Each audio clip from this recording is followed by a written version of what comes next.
حضور کئی دفعہ ہم غلطی سے وہ لے آتے ہیں سور کی چیز، کئی دفعہ ہم بھی سور کی چیز لے جاتے ہیں، تو پھر اس کے بعد کیا اس کے ساتھ کرنا چاہیے؟ کیا مجھے سمجھ نہیں آئی کیا کہہ رہی ہے؟ غلطی سے اگر کوئی چیز آ جائے جس میں الکوہول یا جیلٹن ہو تو پھر کیا کرنا چاہیے؟ تم نے بتا تو دیا، جو غلطی سے آ گئی اور تم نے کھا لی تو پھر استغفار پڑھ لو اور آئندہ احتیاط کیا کرو کھانے میں، اور کیا ہو سکتا ہے؟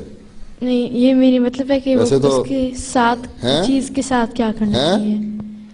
چیز کے ساتھ، وہ جو چیز ہے جس کے اندر وہ ہے اس کے ساتھ کیا کرنا چاہیے؟ اس کے ساتھ کیا کرنا چاہیے؟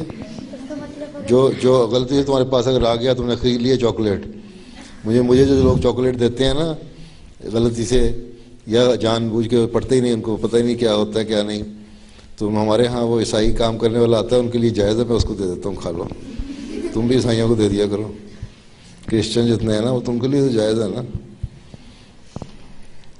وہ تو جائز سمجھتے ہیں، جو جائز سمجھتے ہیں وہ کھا لے بے شک، لیکن یہ مطلب نہیں ہے کہ شراب پلا کے دوسروں کو پلانی بھی جائز ہے۔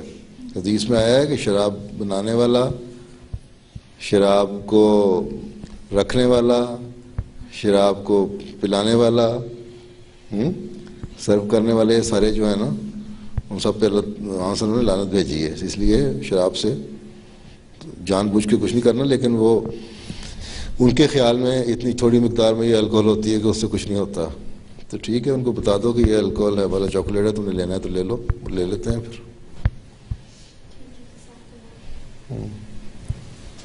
حضور میں چھوٹا سا اس پہ سوال کر لوں، ہمیں کرسمس میں کافی ایک بڑا پیکٹ ملتا ہے جس میں الکوہل ہوتی ہے اور وائن، تو وہ ہم اپنے ہمسایوں کو دے دیتے ہیں، تو وہ غلط ہے؟ بہتر طریقہ تو یہ ہے اس کو توڑ کے پھینک دو۔ اچھا، تم مسلمان ہو، تم نے کیوں شراب پلانی ضروری ہے؟ چاہے دوسرے پیتے ہوں تب بھی، ہمیں کیا ضرورت ہے؟ جی سر۔ ہاں، لوگ بعض احمدی لے لیتے ہیں، جی ہم نے سفر کر رہے ہیں ایئر لائن پہ، تو وہاں انہوں نے دے دی فرسٹ کلاس میں کرنے والے کو پتہ ہی نہیں دین کا، تو ہم نے تو رکھی ہوئی ہے، کوئی ہمارا دوست آتے ہیں تو ہم پلاتے ہیں، حالانکہ آنسر نے فرمایا کہ پلانے والے پہ بھی لعنت ہے۔